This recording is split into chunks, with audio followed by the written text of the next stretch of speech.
ಆತ್ಮೀಯ H16 news ಅರ್ಥಾತ್ ಹೇ ಸೀತಾರಾಮಗೆ ಸ್ವಾಗತ. ನಾನು ನಿಮ್ಮವ M ಮಲ್ಲಪ್ಪ ಜೋತ ಅವರು. ಆದ್ಮೇಲೆ ಈಗಾಗಲೇ ಒನ್ ಡೇ ಆಸ್ಟ್ರೇಲಿಯಾದಲ್ಲೇ ನಮ್ಮ ಇಂಡಿಯಾದವರು ಕಳ್ಕೊಂಡ್ರು ಅನ್ನುವಂಥದ್ದು ನೋಡಿದಿರಿ.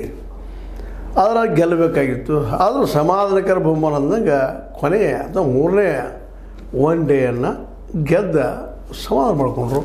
ಅದರಲ್ಲೂ ಹಿರಿಯರು ಅಂದರೆ ಈಗ ರಿಟೈರ್ ಆದಂಥವರು, ಈ ಒನ್ ಡೇ ಜೊತೆಗೆ ಸಂಬಂಧಿಸಿರುವಂಥ ವಿರಾಟ್ ಕೊಹ್ಲಿ ಮತ್ತು ಅವ್ರ ಜೊತೆಗಾರರಂಥ ರೋಹಿತ್ ಶರ್ಮಾ ಭಾಳ ವರ್ಷಗಳು ಕೂಡಿ ಆಡಿದವರು.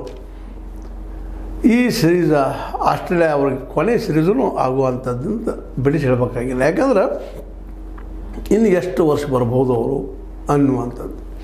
ಏನೂ ಇರಲಿ, ಅವರಿಬ್ಬರು ಕೊನೆಯ ಒಂದು ದಿನದ ಆಟದಲ್ಲಿ ತಮ್ಮ ವಿಶಾಲವಾದ ಆಡಳಿತವನ್ನು, ವಿಶಾಲವಾದ ಹೊಡೆತಗಳನ್ನು, ವಿಶಾಲವಾದ ತಮ್ಮ ಶಕ್ತಿಯನ್ನು ತೋರಿಸಿದ ಮಾತ್ರ ಸಮಾಧಾನಕರ. ಯಾಕಂದ್ರೆ ಇನ್ನೂ ಅದಪ್ಪ ಅವ್ರ ಶಕ್ತಿ ಇರೋದನ್ನು ತೋರಿಸುವಂಥ ಕೆಲಸ ಇಬ್ಬರೂ ಮಾಡಿದರು.